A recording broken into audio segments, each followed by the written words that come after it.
the ethical issues concerning religion? Some of the ethical issue concerning religion that gives impact to me is the equality and differences. Do they always think of religion before answering on any moral issue? Yes, for me, because as part of the religious organization, we also think about the outcome first for the benefit of our religion.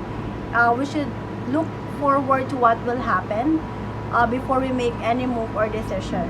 Mostly for moral issues because moral issues contain a broad content. What are the ethical issues concerning religion? For me, marriage and family is one of the most impact ethical issues for me concerning religion. Do they always think of religion before answering any moral issue? Yes, because as a family-oriented person and a member of a religious organization, we take marriage and family as an important variable in the society because we respect the holiness of the marriage to build a family and respect to our religion. That's why, in line with its moral issue, it's very important for us to think wisely before answering to each question that's subject. Do they think others before answering moral issues? The government are the ruler of society. We create implied laws to ensure peace and order. As the government officials, it is our responsibility to embody the values to serve as an example to the people of the country. One of these values is showing respect for other peoples, cultures, and beliefs, saying that moral issues are an important part of society and speaking regarding it requires to us to consider others to avoid offending one's culture. What does legal is not always moral in your stand? As a Catholic and a government official, I am aware of the separation of church and state which prohibits and state from interfering in church matters and prohibits the state from having a state religion. There are some legal activities or practices which contrary to my beliefs or Catholic beliefs. One of these is annulment and same-sex marriage. We are all aware that the Church considers marriage as a sacred union between women and men. But there are some countries which legalize both actions. It is also the same with abortion. To sum up it, legal and moral is not always identical.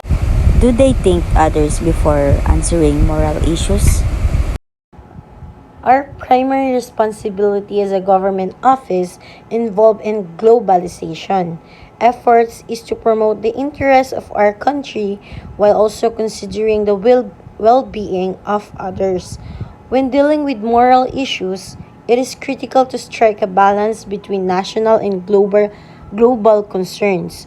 While our primary concern is for our citizens, we must also consider the potential impact on other countries, particularly those who are vulnerable or affected by our decisions.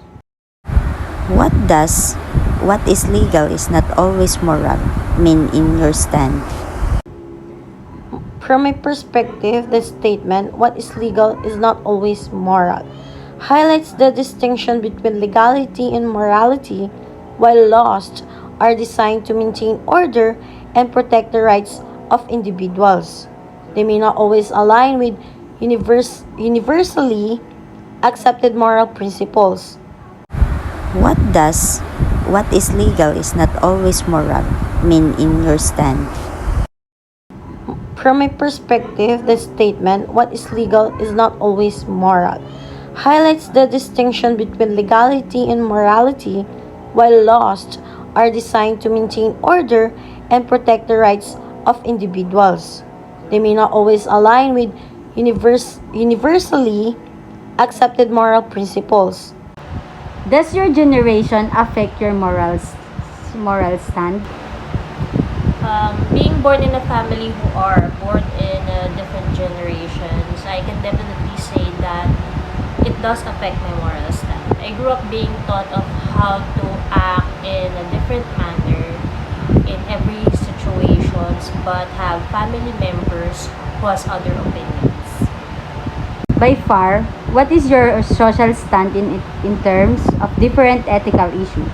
Do you think your generation have the same stand?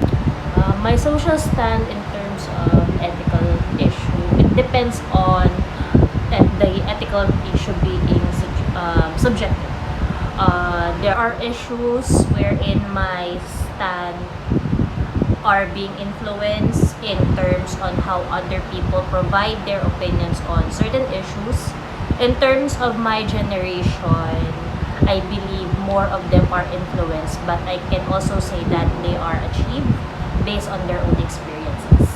Does your generation affect your moral stand? No, because different individuals have different perspective. By far, what is your social stand in terms of different ethical issues? Do you think your generation have the same stand? My social stand in terms of different ethical issues are